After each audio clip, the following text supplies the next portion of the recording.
to this episode of the Tennis IQ podcast. I'm Brian Lomax. And I'm Josh Berger. And in today's episode, we're going to talk about the concept of potential. Now, this is a concept that's often thrown around, and especially as kids are developing, kids can be labeled as having more or less potential and being more or less talented. And in this episode, we'll talk about some different angles and some different dimensions of this concept, about how being labeled as having a lot of potential or being really talented might impact an athlete. We'll also talk a little bit about how this fits into motivation, this might impact how motivated an athlete might be, and particularly a tennis player. And we'll also talk about certain limits on potential based on different factors. Such as one's environment, such as one's access, even genetic factors. And then lastly, we'll bring this back to sports psychology and how mental skills training can help athletes to reach that potential, regardless of where they might fall on that spectrum. Um, so, Brian, as we start to think of this concept, how and I know we were talking a little bit off air about how if an athlete's growing up and maybe that is constantly repeated at them, that, oh, you're really talented, oh, you might be going places. Um, how how could that impact an athlete and their trajectory in the sport? That reminds me of those articles or the studies by Carol Dweck on the impact of certain types of praise on how. I mean, I think a lot of her studies were more on children in the classroom, but you can see it also play out in sports. When we start to label someone as whether they're talented or you're a good player, very often the tendency is to try to, in a way, defend that image, to be that image. And then that can lead to behavior where you start to avoid challenging, start to avoid anything that could possibly threaten that identity or that image. So if, let's say, I'm a junior tennis player and you label me as a really good player, and now I'm playing a challenging event where I could lose, then I might start to think more about that. I might start to avoid, maybe I don't want to play that tournament. Oh, because I'm not going to be the best player here. I might lose. And I've had some exposure to some players who have felt that way, especially at the beginning of their career. They just don't want to lose because of the implications that could result with their own self esteem and so forth. And so I think one of the messages there for coaches and for parents, we all have great intentions when we say that. We're trying to be kind, we're trying to praise.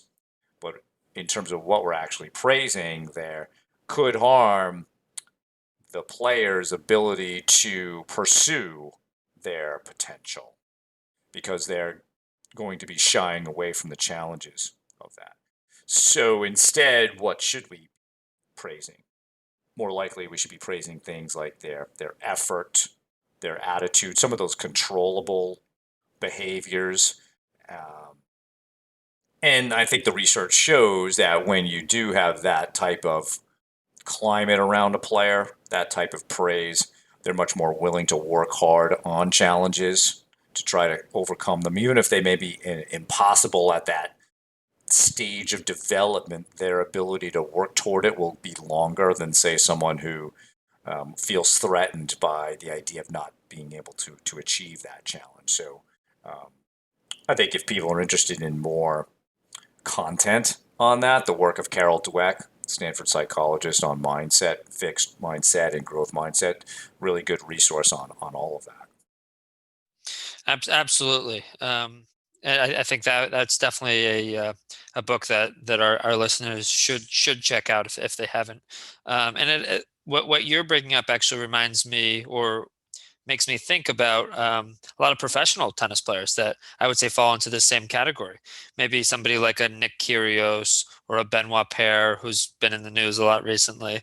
Um, where these are players that constantly tennis journalists and fans are saying, "Oh, this player is so talented. This player has so much potential. If only they could figure it out mentally, or if only they'd Yeah. take their training a little bit more seriously, they'd be number one in the world." But perhaps there's something holding them back, where they, they want to hold on to that, and they don't want to really lay it all out and put themselves expose themselves to that challenge of fully going forward, and maybe they don't reach that highest point, maybe they don't become number one in the world. Um, so and then I also think, as we think about how this might connect to motivation and self-determination theory, I think as we think about the three categories, or the three main motivating factors: autonomy, competence, relatedness. The autonomy and competence can definitely be impacted, or motivation can definitely go down if one is motivated for the wrong reasons, or if one is praised for some of these things we were talking about, like their potential, or their oh, you're going to be number one in the world someday, and sort of letting that get to their head, rather than, as you said, thinking about their work ethic, thinking about their attitude, thinking about how seriously they're taking the sport on a daily basis. I think your discussion there also reminded me about we should talk about the word talent. For example, many people will say, "Oh, Roger Federer is so talented," as if, and I'm certainly not disputing that, but as if that he's got this sort of divine given talent, and that's what's made him number one or a great player, um, and as if it's easy. And if you understand how hard Roger Federer is trained throughout his life, it's not just talent. So I think sometimes people look at as these players, they have like just so much more talent. It's a lot of hard work that goes into being a professional athlete in any sport. And I like what's her name, Angela Duckworth, in her discussions of grit, talks about how effort counts twice. I may get this wrong, but I think she says talent plus effort equals skill. Skill plus effort equals accomplishment. So it's really important to not just focus just on the talent and assume everything is going to blossom. Yes, Nick Kyrgios has a lot of talent. Other players have a lot of talent. Are they putting in the right amount of effort? Are they, developing their skill with even more effort so that they can accomplish these great things? It's hard for us to know, but talent is only a part of the equation. It is not the entire equation. So I just wanted to bring that up because I think that is an important thing to remind people of, even when you're talking about the pros. Yes, of course they're talented, but they have worked so hard to get where they are. And we should not think that it's just some sort of natural thing that was just bestowed upon them and it was easy for them. It certainly wasn't. Yeah, that's a great point, and I think most people can't see that road that led them to where a Federer is, or where any professional tennis player is. Thinking about the countless, thousands and thousands of players that are out there trying to make a living in the sport, trying to reach the Grand Slams, and to reach that highest level. Yes, that you certainly need to be physically gifted, and have certain certain aspects of the mental toolkit, I think, is, and we'll talk more about that. But you also, the work ethic, and the day in day out grit of the grind of improvement, that 1% incremental gains that we've talked about in many episodes, needs to be there if you're going to get to the highest level of tennis, or any sport for that matter. Yeah. I I think it's also an important discussion to think about talent or to think about potential and maybe what are some of the limiting factors, just in terms of not everybody necessarily starting at that same point. I mean, we were talking a little bit that genetics certainly plays a role where if you look at a John Isner and a Diego Schwartzman, let's say, they each have certain genetic qualities that might help or limit their potential as a tennis player. Where an Isner is has certain advantages when it comes to the serve or when it comes to playing more powerfully that Schwartzman does not. Where Schwartzman is able to cover the court and be very quick and play great defense. And yes, these are certainly things he has worked on and trained. And but there's also a certain physical difference that can limit or improve your potential or your talent in a certain area. So that's just one of these factors that might limit or contribute to potential. I mean, I think that's a good one to bring up, Josh, because sometimes you hear this notion that anyone can become anything that they want to if they just have a strong enough desire. And I think that that's probably not true. I think you told me earlier it's probably not. Don't even include probably, but I'm just going to hedge my bets there. But I feel like that isn't true.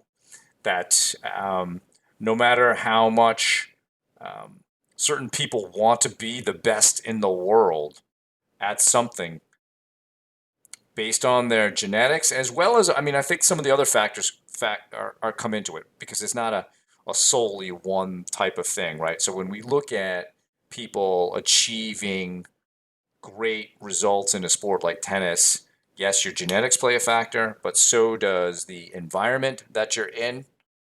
So are you in where did you even grow up? Did you grow up in a place that had access to courts? Did you grow up in a place that had access to good coaching?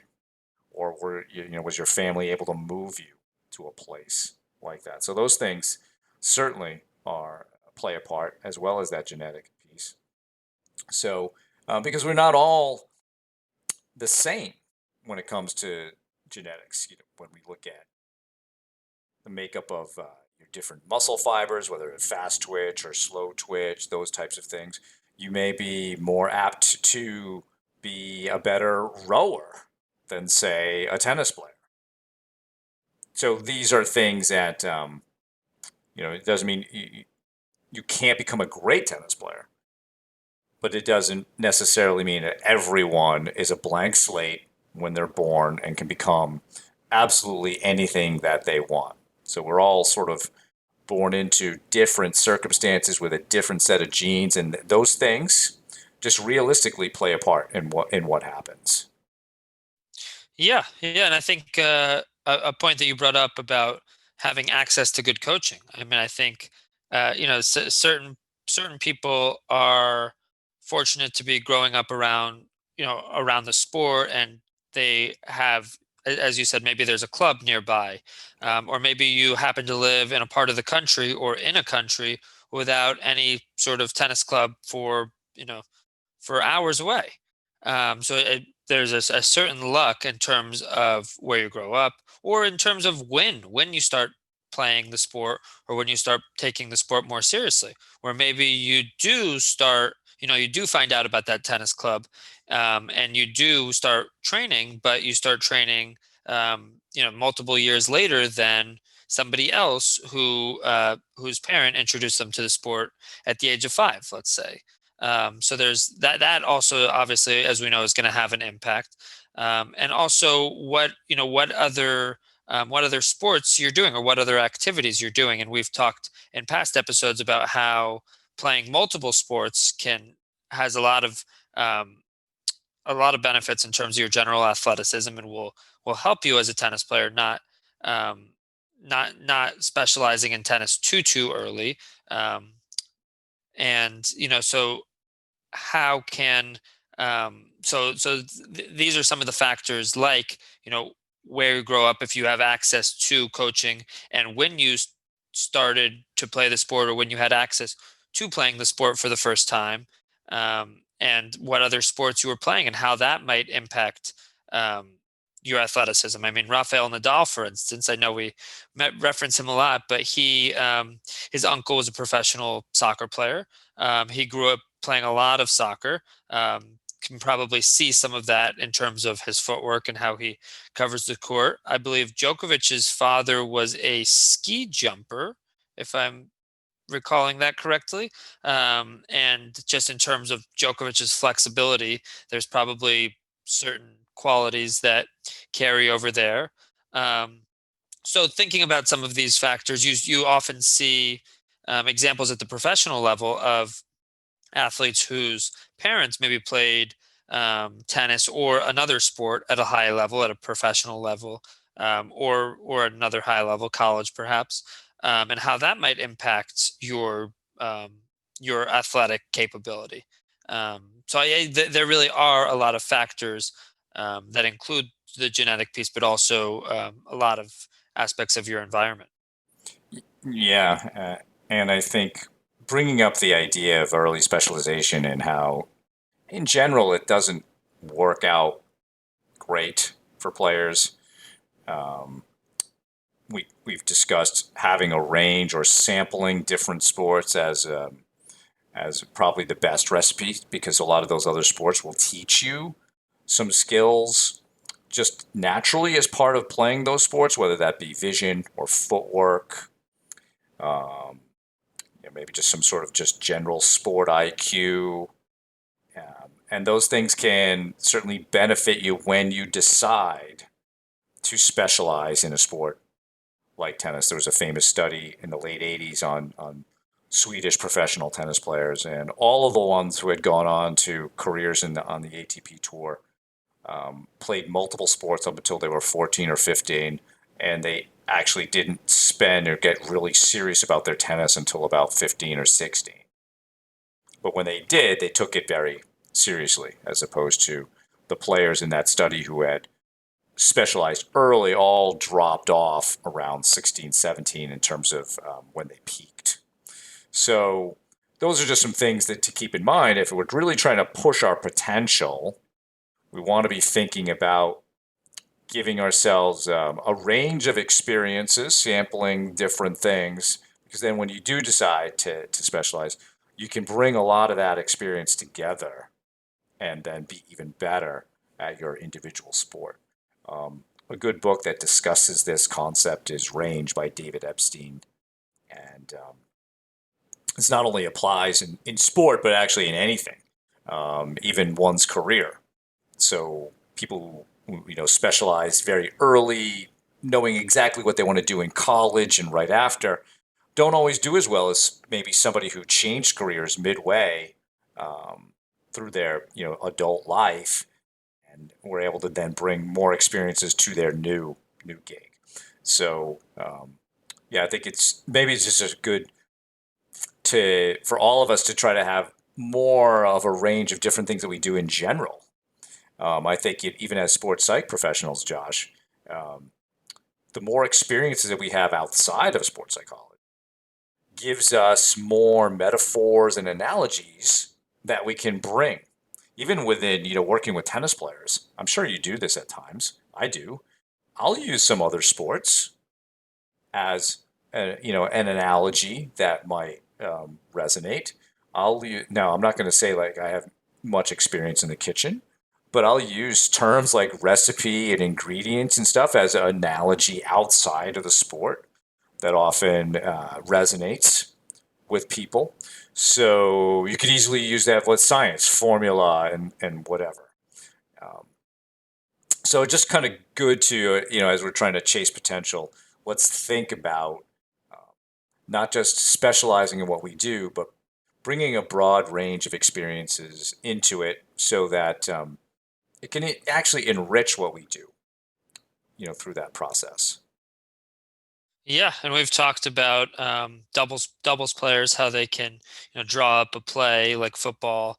Right. I think I would say another benefit of athletes and tennis players playing multiple sports growing up is you learn how to win, you learn how to lose, You might learn certain leadership qualities. As you know, maybe you're the shortstop on the baseball team, or you're the point guard, or the quarterback, or whatever it is.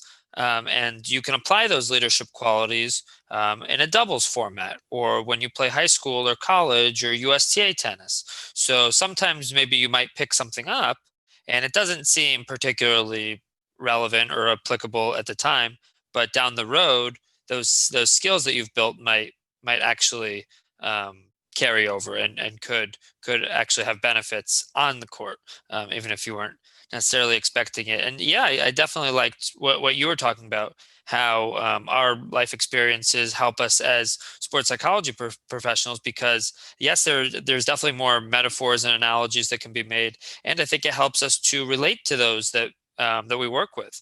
I mean, I know both of us have a shared interest in travel, and I just know that through my own travel experiences, I find that I'm better able to connect to people, especially people outside the US, because there's almost an instant conversation that can take place. If if it's somewhere I've been to, or somewhere maybe I've even thought about going to, or researched, that can lead to that conversation. It can lead to that connection that can potentially open some other doors within the conversation. And I think also, as we're thinking about sports psychology specifically, and mental skills coaching, I would say, and I know we talked about this off air, how sports psychology services can certainly be beneficial if an athlete is struggling, perhaps because they feel that they're not reaching their potential, or they feel that something is holding them back, where maybe they're training their game, and they're training the technical aspects of their game, and that's going well, and their fitness and strength and conditioning is going well, and they're wondering why they're not, or they're frustrated why they're not achieving the results that they think that they should be achieving. And oftentimes it does have some sort of aspect of the mental game that can be holding them back.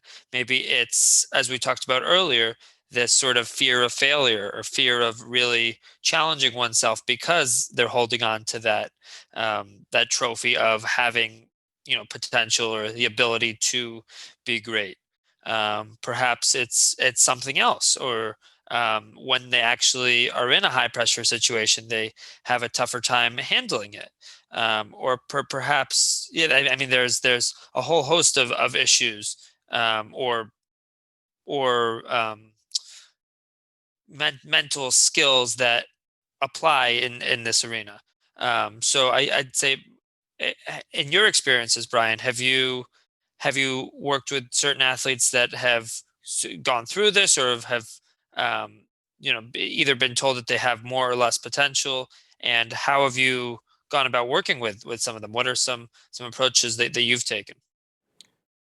Yes, and I mean, that's hard because we have to, in a way, teach the athlete to be able to filter what they're hearing, because we can't control everything that they hear. People will continue to say, hey, you're a great player, or you've got so much potential. And I think the first part is an education around how those types of statements actually can hurt our ability to become that great player. So you were all earlier brought up the idea of motivation and self-determination theory, specifically around autonomy and competence. So I think that that's always a good place to start.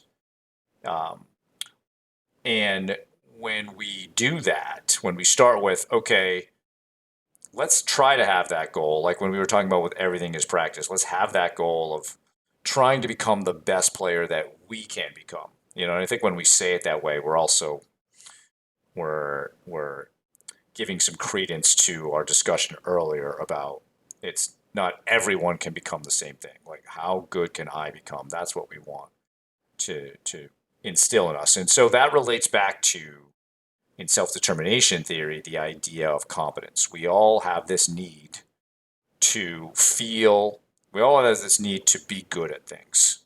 And for many of us who are, listening to this, tennis happens to be one of those things that we have chosen to try to become good at, to become competent at, or to pursue mastery. And when we talk about this from a motivation perspective with this type of player who may be struggling with these concepts, it's to help them understand that it's not about the next win, it's not about or just this next match which you could lose. There's something else bigger on the line. And what's bigger on the line is actually you getting closer and closer to your potential. The that next match that you avoid does nothing for you in terms of becoming the best player you can be. It may protect your self-esteem on how you feel about yourself as a player, but it does nothing in terms of pursuing competence and pursuing mastery. So I think that's one of the first steps I like to go through is let's try to make that as important as we can, as well as connecting tennis to some other important aspects, how it shapes our character, um, or how it could positively shape our character. What legacy would we like to leave in tennis? How would you like people to describe you at the end of your career? We want that to be, to involve some ethical and moral behaviors, not just, oh, he was a great player, but he's a horrible human being. We want it to be, and most people don't choose that. Most people will say, I want to be seen as someone who was respectful or a great teammate, kind, generous, but tried really hard and, was able to, you know, reach a high level of play. So I think those are some things I like to start with, Josh, in terms of the motivation, and self determination there to help those players with that, because then you can have better discussions. Okay, when somebody says this, how should we think about that?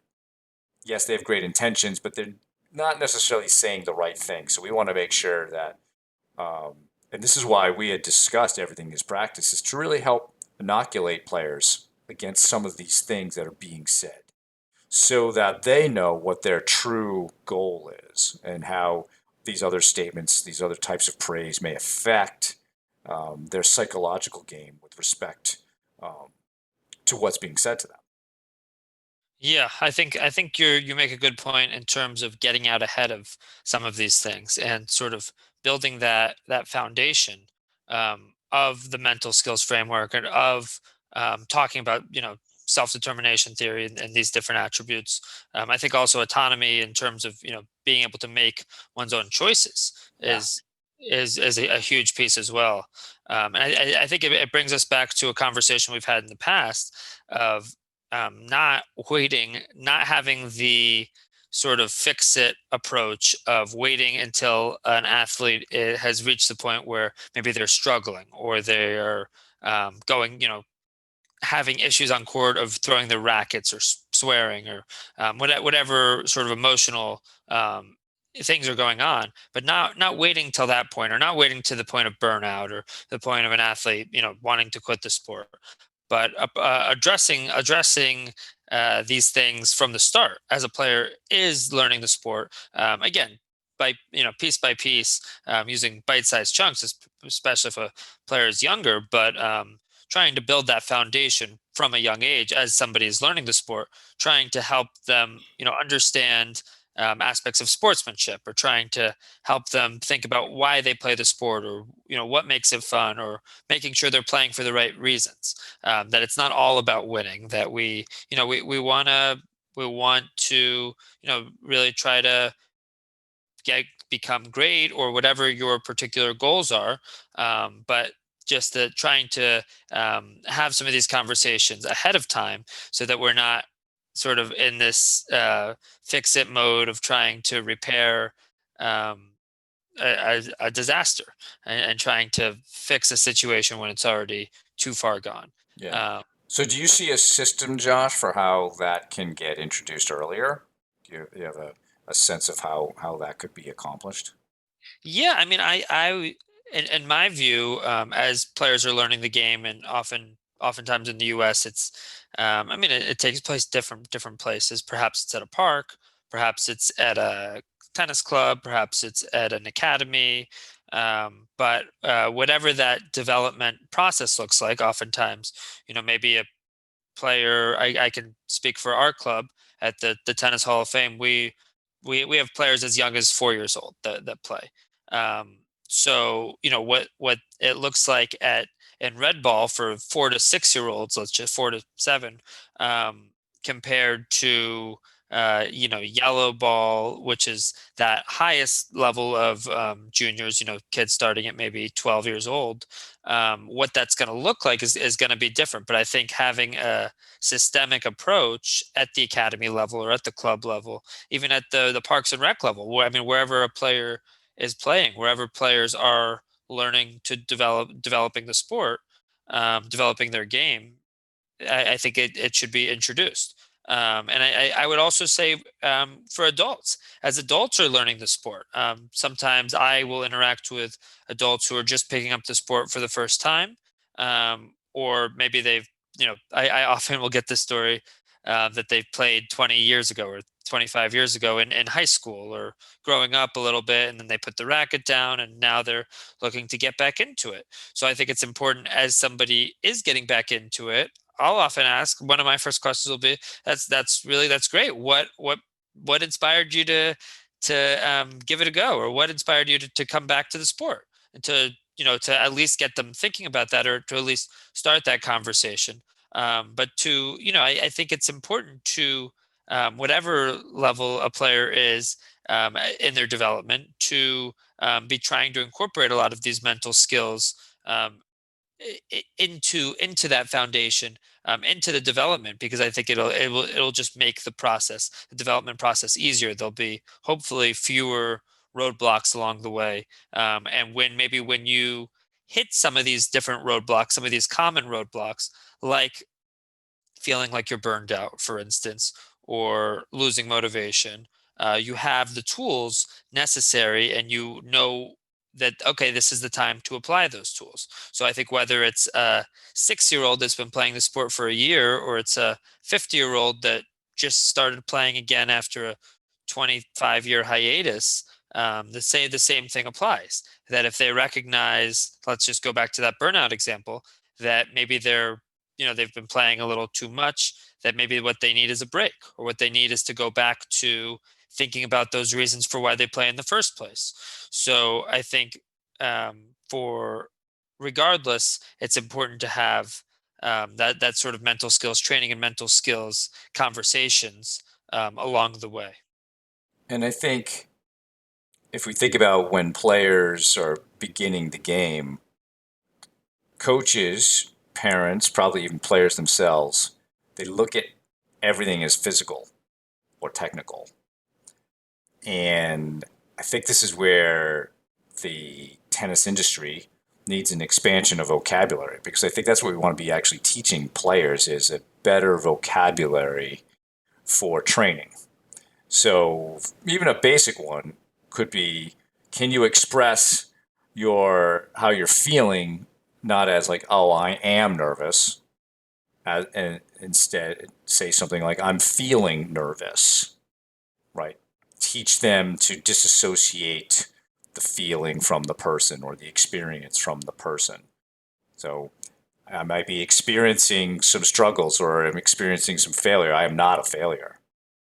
And I think the more that we can educate parents and coaches on how to talk about the game, that not every problem is a technical one. Because I can, at a certain level, I could say that the root cause of your problems are never technical. They're almost always mental and emotional, and that is affecting how you hit the ball. So I think, yeah, the more that we could do that with coaches and parents and have that education, I think we could see players really getting to their potential, or getting on that journey, making it smoother than it typically is. Because as you said, normally when people approach us, it's like a car is on the side of a highway and we're AAA Yep. and we're coming in and we're trying to help deal with something. On occasions that doesn't happen. On occasions you will get a player and their parents who say, we just feel like right now is the right time to start working on this mental piece, and we know it's so important. Um, I wish that were the majority of the cases that came to us. Um, we end up generally training on the same things anyway, but it's so nice to hear that a player and his or her parents and coaches wanted to, just incorporate this right from the outset. It makes me also think about, when we want to add this to a player's piece of training or player's training plan so that they can become the best they can become. It makes me think about the Jim Lair model that he has for training players, and I think he breaks this down into four areas of training: um, the physical area, mental, emotional, and then he calls it spiritual. But that's not a religious thing per se. It's more about purpose and motivation and character development and things like that. Um, so I think it's really good to think of it that way, so that we're not just training that one piece. And I think even Christina Rollo and Dave DeHaan talked about this, how they used a chair metaphor. And the one thing that doesn't get trained is typically the mental piece until you got a three-legged chair. I like to include, as Jim Lair does, that whether you call it spiritual or character development, whatever you want to call that, but really developing the person. So we get that good sportsmanship. We get that good ethical and moral character traits or character skills that become part of who you are. Because that is actually a big part of being a great competitor. I think you look at today's top tennis players, they're very different than the ones that were out there when I was a youngster. Um, but I think how Roger Federer and Rafael Nadal and maybe to a lesser extent Novak Djokovic, but he's still a good role model for the most part. These guys are all people you can look up to even as people, and that makes a big difference, and especially if you get into a team situation. One of my favorite studies that I've read about motivational climate and having to do with autonomy and mastery was about the New Zealand All Blacks rugby team. And they have this motto that says, better people make better All Blacks. Like, that's really cool. That they don't want problematic people as a part of their organization. So it's really important to them, the character and the behavior of their players. They're not looking talent first, character second. They're looking, character matters. And so I think that may be another aspect, I mean, sort of when we look at that model that Jim Lair has, probably three out of the four really come under what sports psychology professionals or mental performance coaches would work on anyway, right? The mental, the emotional, and a lot of that character development and sportsmanship piece. So, maybe we're bringing it back to Josh, kind of how one gets to pursue that potential within a sport like tennis and completing the picture. Yeah, yeah, it's a great point that you have to have each of those different pieces, and often from my experience, from our experience, it's that mental piece that's missing, Right. and it's maybe that realization that after that tournament where the player um, chokes or loses it emotionally or whatever it is, that's when the realization takes place that, hey, maybe this is the missing piece. Maybe this is to bring it back to Christina Rollo's example, maybe this is the missing chair leg, why the chair is so wobbly. No, I think that's, as we think about um, this concept, I think that the mental skills piece is can't really be understated because it ties into everything. It ties into your day to day on the court, how hard you're willing to train, and with what sort of intensity or focus you're able to bring to each training session.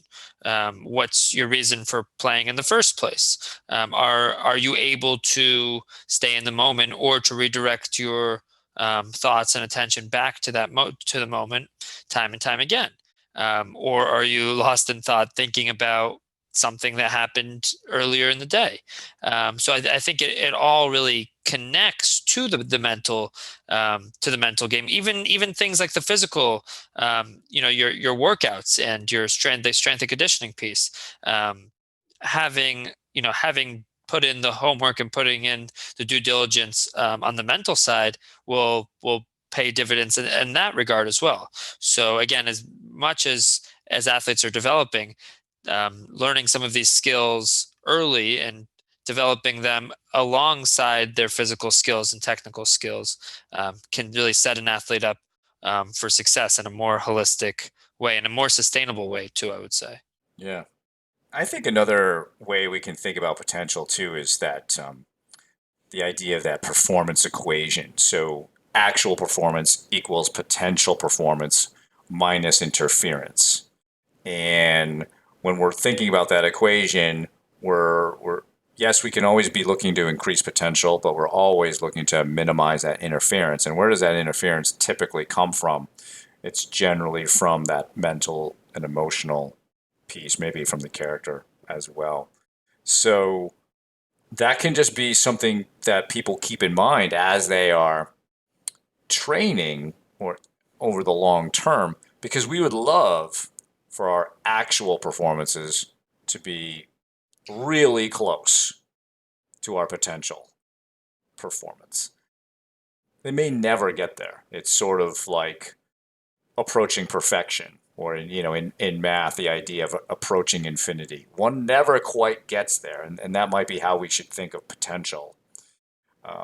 We never quite get to an ending point, because there's always another level for us, which is sort of the beauty of what we're doing here, Josh.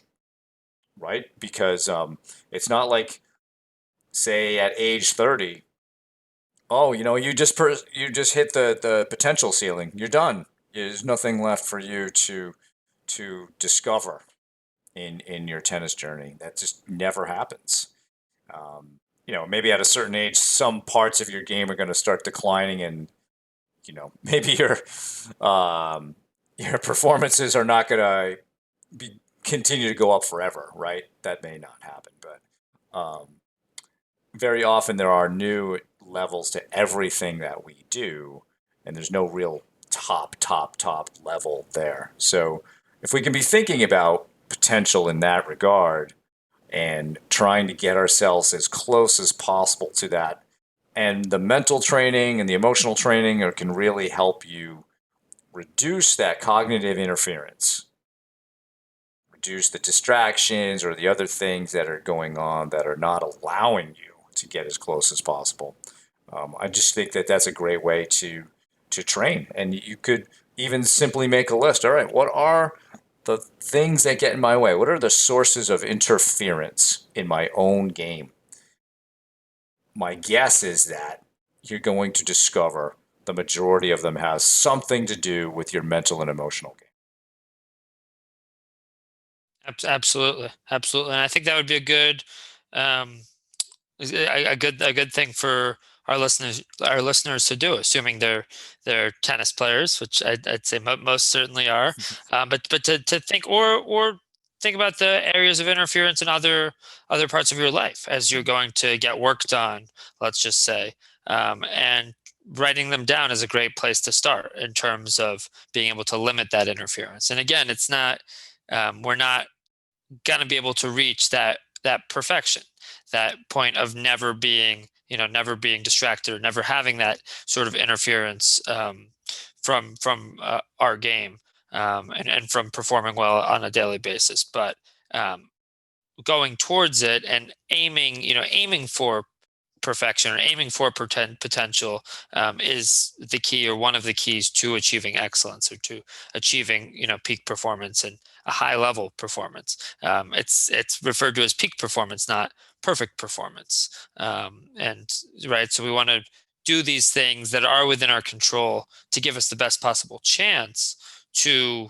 reach our potential, or to reach a high a high level on a day-to-day basis, and to get a little bit better on a day-to-day basis in order to do that, while knowing that it's ultimately unattainable, but it's a worthy pursuit in terms of getting us where we want to be. It reminds me of Eric Buderak's TEDx talk where he talks about his own. The thing he learned was he learned to enjoy the daily struggle, Yep. and that's what it is. It's not easy, and especially in a sport like tennis. There's so much that can go wrong. There's so many different distractions. It's the scoring system is difficult. The it's skill wise and technique wise, it is not an easy sport. It's a sport in which one develops late in terms of excellence and proficiency.